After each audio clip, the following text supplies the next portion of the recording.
Welcome to our channel. Today we how to transfer mutual funds with Charles Schwab. Detailed guide step by step clearly. To transfer mutual funds with Charles Schwab, start by logging into your Charles Schwab account. Locate the Accounts tab on the main menu. From the drop-down menu, select Transfer Funds. Click on the option that says Mutual Fund Transfer. You will be prompted to choose the account from which you select the account holding your mutual funds. Next, choose the account you wish to transfer the funds into. Ensure it is a Schwab account for a seamless transfer. Follow the on-screen prompts to select the specific mutual funds you want to transfer.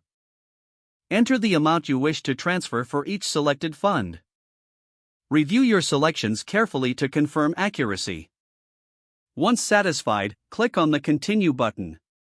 You may be asked to verify your identity for security purposes. After verification, you will see a summary of your transfer request. Review the summary for any errors or changes needed. If everything looks correct, click Submit to finalize the transfer. You will receive a confirmation number after submitting your request. Keep this number for your records. The transfer process may take several business days to complete. Monitor your account to see when the mutual funds have been successfully transferred. If you have any issues, contact Charles Schwab customer service for assistance. Make sure to check for any fees associated with your transfer. Once completed, you can begin managing your mutual funds in your new account. Stay informed about your investments and adjust your portfolio as needed. If the page does not load, refresh the browser or try again in a private or incognito window.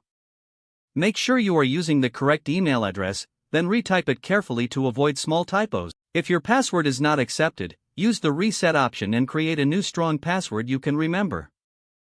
Check your spam folder for verification or security emails, then complete any requested confirmation steps. Enable two-factor authentication if available to improve account security and reduce unauthorized access risk. After signing in, review your profile details so your contact information and settings are accurate and current. Don't forget to like this video and subscribe to our channel for more step-by-step tech guides.